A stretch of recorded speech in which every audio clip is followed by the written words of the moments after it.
Good morning, YouTube. This is Jay with Surf Thrive. Out here getting a little exercise this morning, and I wanted to tell you a quick story. Before I do, I want to point something out to you. I've mentioned it before that I'm kind of recovering from a back surgery, and so I got to listen to that stiffness and whatnot, not push it too hard. There'll come a day where I can push through more, but I'm not that far down the road yet. So you'll notice I do not have on my pack. Well, that's because I had a little stiffness and my back was communicating with me this morning that I probably shouldn't do that today.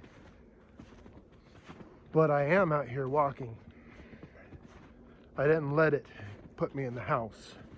I didn't let it be an excuse to not get out here in this, see if you can see a good deep snow with the mutts. They need their exercise too. It's good for their mental health. They're high drive, working class German Shepherds. And if I don't exercise them, they'll go crazy, get themselves in trouble. So I work, on a light week, I work 60, 65 hours. On an average week, it's closer up to 80. And I'm recovering from back surgery. And I'm still doing my walk. What excuses are you allowing yourself to make that are stopping you from getting yourself in shape? I'm not saying skinny. I'm not saying that all of us, I mean, look at me. It's not like all of us are going to look like the magazines. But there is definite strength in all of us. And there is definitely a condition that we can all get ourselves into that is much stronger than we are today. And so I'm asking you to evaluate the excuses you're allowing to stand that are keeping you from where you need to be or where you want to be. All right, enough of that. I'm going to tell you a little story.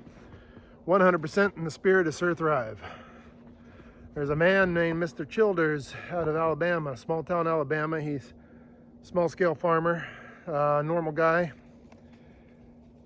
He goes into the pharmacy many years ago and gets to talking with the pharmacist and says, hey, have you got people coming in here that can't really afford to pay for some of these medications? And pharmacist says, oh yeah, I do, you know. And you know, for most of us, that conversation would have gone on about what a shame it is, and then everybody would have gone on with their life. Not Mr. Childers. He thought on it a little bit and he says, you know, I think I could really spend $100 less per month on things that are fun or enjoyable and maybe do a little Surf Thriving.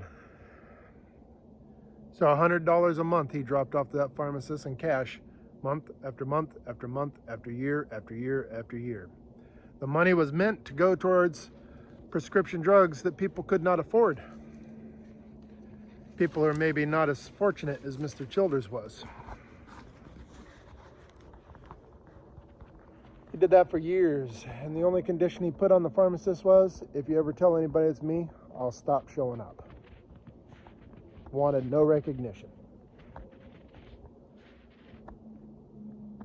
So, Mr. Childers died recently, I believe it was just a couple weeks ago.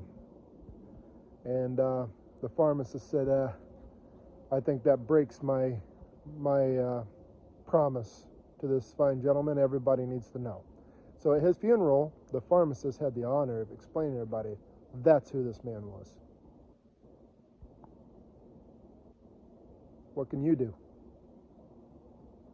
Maybe it's not $100, but most of us could do 20.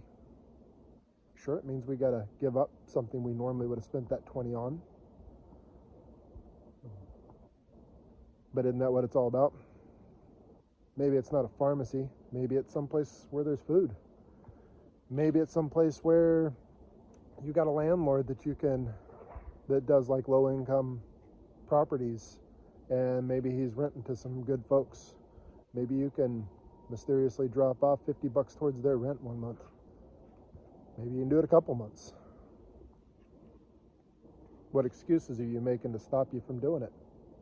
I know what mine are, and I'm going to do my best to shove them aside. this week I'm going to figure out what my one new thing is that could be hopefully as useful as Mr. Childers' life was useful. What are you going to do? All right, y'all. Be the good.